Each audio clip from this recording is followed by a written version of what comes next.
want to buy a bazooka, and I found a good deal on one in Europe. Can I buy it and own it and use it here in America? Senator, I believe that falls under prohibitions in the National Firearms Act. Since we have our ATF nominee in front of us today, I thought I'd ask you a little bit about our Second Amendment. I would need to look specifically at whether a bazooka or a weapon analogous to it would fall under the protection of the Second Amendment using that test, if I were so lucky as to be confirmed. Mr. Davis, did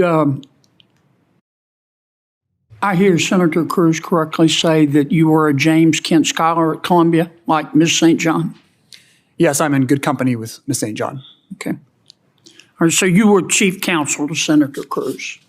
Yes, Senator. Senator Cruz is a pretty able lawyer himself. That must have been an interesting job. I've had the privilege of working for multiple bosses who were phenomenal lawyers. Senator Cruz is the utmost lawyer as a Supreme Court practitioner. He was phenomenal. And I've had also the pleasure to work with many other attorneys. The judges for whom I clerked were both fantastic. So I've had a lot of great mentors and examples throughout my life and career. In your job, were you around Senator Cruz a lot? Yes, Senator. Okay.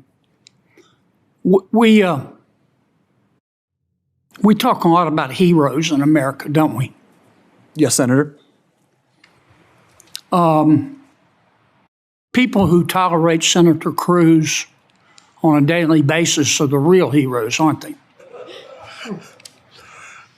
Senator, I have nothing but positive things to say about working for Senator Cruz. He was a phenomenal boss, and I just loved the experience. Senator Cruz is my friend, man.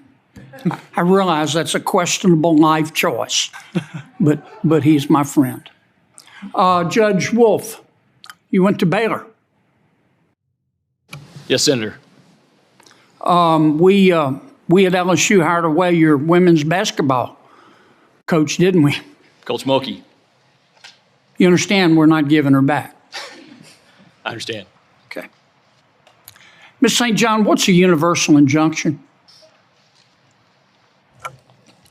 Universal injunction refers to an injunction that applies universally beyond the parties to the case. The Supreme Court has recently had something to say about universal injunctions, has it not? Yes, Senator. What did the Supreme Court instruct us?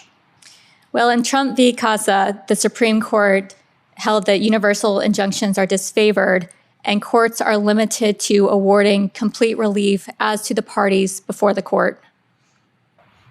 Did the Supreme Court talk about class actions in its opinions? No, Senator, not directly that I recall. Okay. Do you think one of the arguments, as I understand it, for universal injunctions, well, it's both an argument for and against, but that it impacts more than just the plaintiffs before the court. Is that correct? Yes, Senator.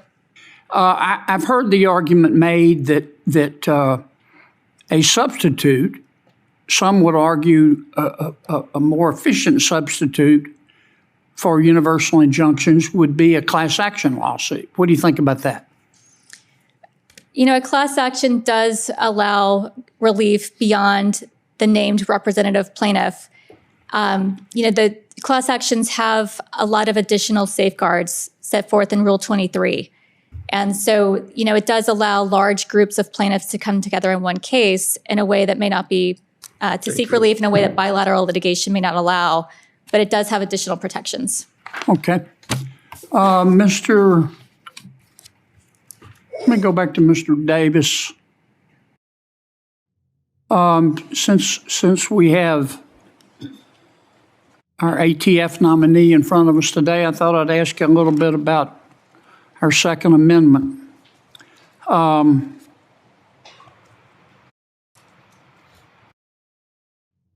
want to buy a bazooka, and I found a good deal on one in Europe. Can I buy it and own it and use it here in America? Senator, I believe that falls under prohibitions in the National Firearms Act, but let me speak more generally, because I think that's right, but let me speak more generally to the Second Amendment question, which I believe is what you're getting at. there is a fundamental right enshrined in the Second Amendment to keep and bear arms. Right. And the Supreme Court has said in Heller, written by Justice Scalia, that that is a personal right. It's not a right that is tied to being in a militia. It is a personal right that includes for defense. The Supreme Court has since elaborated on that doctrine, including in Bruin and most recently in Rahimi.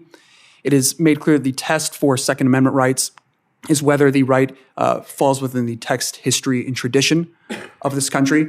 And so I would need to look specifically at whether a bazooka or a weapon analogous to it would fall under the protection of the Second Amendment using that test, if I were so lucky as to be confirmed. Well, under Heller and Bruin, do I have unfettered discretion to own any kind of firearm that I want to?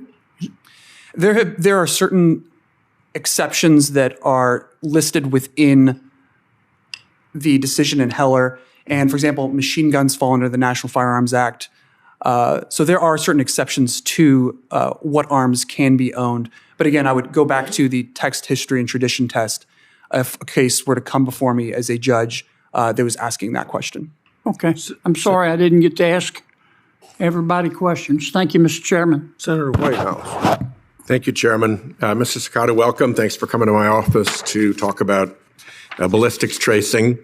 I believe we agree that when local law enforcement roll up to a crime scene and find, for instance, a cartridge in the sidewalk, the quicker that those local police officers can identify the firearm that left that cartridge, that leaves distinctive markings on a cartridge, the better off they are. And that can both help officer safety and investigative effectiveness. Is that correct? Good morning, Senator. Thank you for your time yesterday. And yes, you are correct. You're referring to NIBIN, the National Integrated Ballistics Information Network. Yep. I look forward to working with you on trying to make sure that the database is robust as possible and that access to the information is as quick as possible. In a crime scene at night on a street, you want to know as quickly as you can where that came from. And so I'm glad that we agree on that and look forward to making further progress. Ms. St. John, it looks to me like pretty much every one of your employers has been funded by the Koch political operation. By that, I spell it K-O-C-H. Leonard Leo's political and judicial influence operation, or Donors Trust, which is kind of the identity laundering operation for the Koch brothers and others. Given that, how are you going to deal with cases that come before you in which, let's say, the Kochs have an interest? Would you recuse yourself? You seem to be essentially a product of their investment, and now you'll be making decisions that could affect their business. Senator, or their politics. My current organization, Hamilton Lincoln Law Institute, does not receive any funding from the Koch brothers. I've never received any indication I need to do any work consistent with their wishes to the extent they were a donor to any organization I've ever been a part of. And as to recusal, I would carefully look at each case and look at the relevant factors for recusal.